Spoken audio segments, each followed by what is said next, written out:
आप सब लोगों को मेरा नमस्कार, सबको मेरा प्रणाम। हम सब लोग देख रहे हैं कि हमारी अर्थव्यवस्था, भारतीय अर्थव्यवस्था की स्थिति बहुत अच्छी नहीं है। भारतीय अर्थव्यवस्था काफ़ी नाजुक दौर से गुज़र रही है। हम सब लोग देख रहे हैं कि किस तरह से डॉलर के मुकाबले में रुपया दिन प्रतिदिन कमज़ोर होता जा रहा है और इन सब चीज़ों की मार हमारे देश के एक आम आदमी को भुगतनी पड़ती है। ऐसा क्यों है कि आज भी भारत एक विकासशील देश है। 75 साल हो गए आज़ादी को, आज भी विकासशील देश, गरीब देश माना जाता है। हम सब चाहते हैं कि भारत विकसित देश बने, हम सब चाहते हैं कि भारत अमीर देश बने और हम सब चाहते हैं कि हर भारतवासी, भारत का हर परिवार अमीर परिवार बने। इसके लिए बहुत सारे कदम उठाने की ज़रूरत है, बहुत सारे स्टेप्स लेने की, बहुत सारे एफर्ट्स करने की ज़रूरत है। हमें बड़ी संख्या में स्कूल खोलने हैं, हमें बड़ी संख्या में अस्पताल बनाने हैं, हमें बड़ी संख्या में बहुत बड़े स्तर के ऊपर बिजली का, सड़कों का, इंफ्रास्ट्रक्चर को तैयार करना है। लेकिन एफर्ट्स तभी फलीभूत होते हैं जब हमारे ऊपर देवी देवताओं का आशीर्वाद होता है। एफर्ट्स करने चाहिए, हम सब लोग अपनी अपनी ज़िंदगी में एफर्ट्स करते हैं, लेकिन हम कई बार देखते हैं कि एफर्ट्स कर रहे हैं, नतीजे नहीं आ रहे। उस वक्त लगता है कि अगर देवी देवताओं का आशीर्वाद हो तो एफर्ट्स फलीभूत होने लगते हैं, एफर्ट्स के नतीजे आने लगते हैं। परसों दिवाली थी। दिवाली पे हम सब लोगों ने अपने अपने घर पे श्री गणेश जी और श्री लक्ष्मी जी का पूजन किया।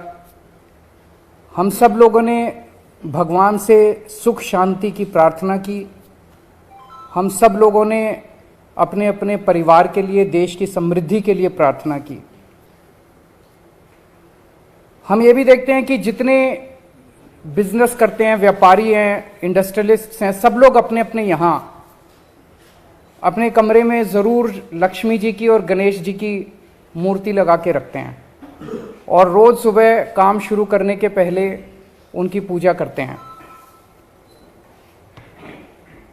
आज मेरी केंद्र सरकार से, प्रधानमंत्री जी से अपील है,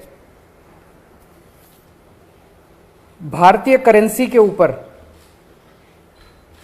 एक तरफ गांधी जी की तस्वीर है, वो वैसे ही रहनी चाहिए, लेकिन दूसरी तरफ श्री गणेश जी की और श्री लक्ष्मी जी की तस्वीर भारतीय करेंसी के ऊपर लगाई जाए।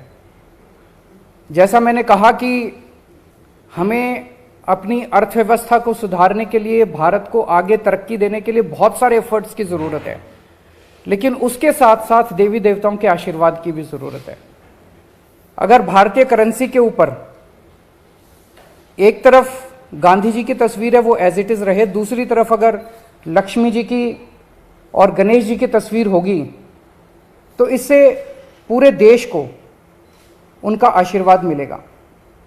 लक्ष्मी जी को समृद्धि की देवी माना गया है, गणेश जी जितने विघ्न होते हैं उनको हरने वाला, उनको देवता माना गया है, विघ्न दूर करने वाला देवता माना गया है। तो उन दोनों की तस्वीरें उसके ऊपर लगनी चाहिए।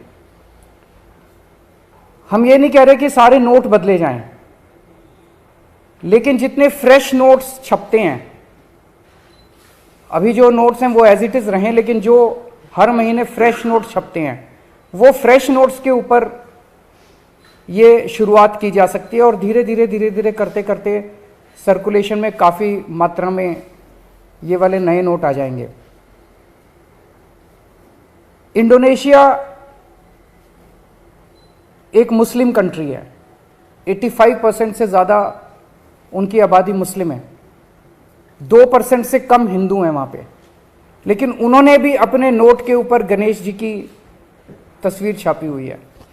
तो मैं समझता हूँ कि ये एक बहुत अहम कदम है जो कि केंद्र सरकार को उठाना चाहिए आज मैं आप सब लोगों के माध्यम से, मीडिया के माध्यम से, इस देश के 130 करोड़ लोगों की तरफ से केंद्र सरकार से और माननीय प्रधानमंत्री जी से अपील करता हूं कि भारतीय करेंसी के ऊपर लक्ष्मी जी की और गणेश जी की तस्वीर लगाई जाए। अगर इस पे कोई प्रश्न है आपके तो।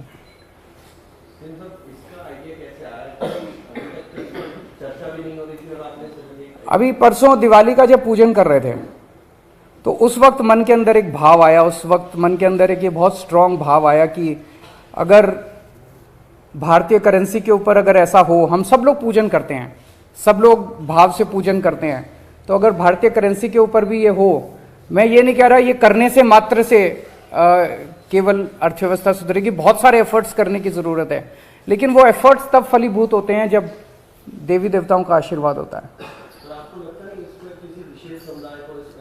जैसा मैंने कहा कि हम किसी के खिलाफ नहीं बोल रहे, हम ये नहीं कह रहे इसको हटाओ, उसको रखो, उसको हटाओ, किसी के भी खिलाफ नहीं है।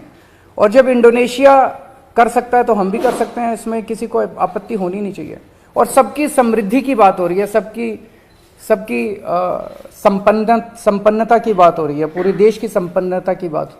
अगर सर कोई दूसरे विशेष समुदाय का व्यक्ति अगर इस बात को उठाता है, जैसा मैंने कहा कि अगर इंडोनेशिया कर सकता है, इंडोनेशिया ने भी श्री गणेश जी को चुना, तो हम भी कर सकते हैं, हमारे देश में भी हो सकता है।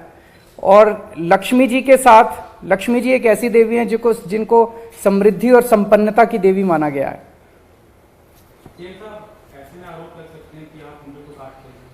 आरोप लगाने वाले तो 100 आरोप लगाएंगे, आरोप लगाने दीजिए, लेकिन मुझे लगता है कि आप किसी से भी बात कर लीजिए। मैंने पिछले कुछ दिनों में कई लोगों से बात की, सब लोगों को लगा कि ये बहुत अच्छा आइडिया और ये होना चाहिए। सर, एक तरफ आपकी अपील है प्रधानमंत्री नरेंद्र मोदी से, क्या कोई प्रस्ताव भेजेंगे किस तरीके से? मैं कल परसों में उनको एक चिट्ठी लिखूंगा, कल या परसों, और उस चिट्ठी के माध्यम से भी मैं उनसे अपील करूंगा।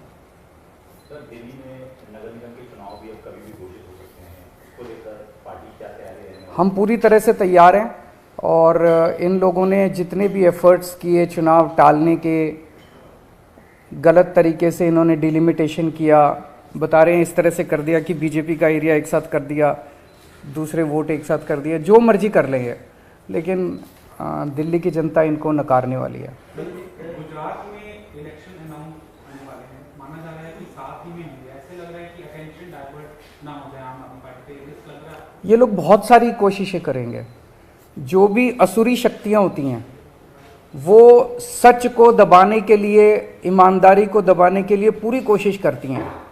ये सब, जैसे मैंने कहा, ये सब असुरी शक्तियां हैं जो हमारे खिलाफ इकट्ठी हो गई हैं, और ये जितना मर्जी कुछ कर ले, ये जनता को दबा नहीं सकती। जनता की आवाज़ है, जनता, दिल्ली की जनता ने देखा कि आम आदमी पार्टी को स्कूलों की जिम्मेदारी दी, इन्होंने स्कूल अच्छे कर दिए।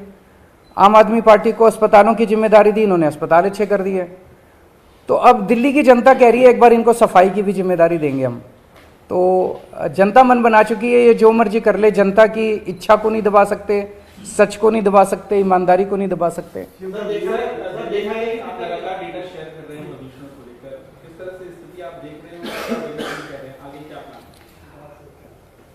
दिल्ली के लोगों ने पिछले कुछ सालों में प्रदूषण के ऊपर काफ़ी काम किया है, काफ़ी मेहनत की है, उसकी वजह से प्रदूषण में गिरावट आई है, ये अच्छी बात है। प्रदूषण बढ़ा नहीं है। अक्सर देखा गया कि जैसे जैसे विकास होता है वैसे वैसे प्रदूषण बढ़ता जाता है, ज़्यादा व्हीकल्स आते हैं सड़क पे और प्रदूषण बढ़ता है, लेकिन दिल्ली में प्रदूषण बढ़ने की बजाय कम होने लगा है। ये दिखाता है कि हमारे एफर्ट्स सही दिशा में हैं, उन एफर्ट्स में और तेज़ी करने की ज़रूरत है। जो नतीजे आए हैं वो काफ़ी उत्साहवर्धक हैं, लेकिन हम उनसे सेटिस्फाइड नहीं हैं। अभी हमें और भी बहुत आगे जाने की ज़रूरत है, और हम दिल्ली को दुनिया का सबसे क्लीन एयर वाला शहर बनाएंगे।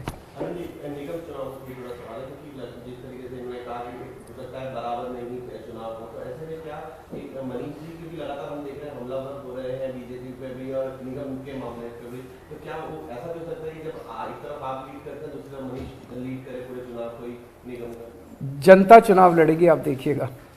दिल्ली की जनता इधर चुनाव लड़ेगी और गुजरात की जनता उधर चुनाव लड़ेगी। इधर दिल्ली की जनता इनके 15 साल से के कुशासन से दुखी है, उधर गुजरात की जनता इनके 27 साल के कुशासन से दुखी है। अगर मैं आपसे पूछूं, आप इनसे पूछ लीजिएगा, ये भी पीसी करते हैं रोज, कि 15 साल के शासन में बीजेपी ने एमसीडी में एक काम करा हो इन्होंने। मैं चैलेंज करता हूं आज, एक अच्छा काम गिना दें कि हमने 15 साल में ये एक अच्छा काम करा है। एक काम। भारतीय जनता पार्टी 15 साल से दिल्ली नगर निगम में काम कर रही है, एक काम गिना दें जो इन्होंने अच्छा किया। गुजरात में 27 साल से काम कर रहे हैं, एक काम गिना दे जो इन्होंने अच्छा किया। और आम आदमी पार्टी ने 7 साल में क्या अच्छे काम किया, बाहर सड़क पे चले जाना, किसी आदमी से पूछ लेना केजरीवाल ने, कि वो आपको गिना देगा। Thank you. ये पाठशाला बंद करने की बात हुई, उसके बारे में क्या कहेंगे? वो अभी मनीष जी करेंगे उस पर पीछे।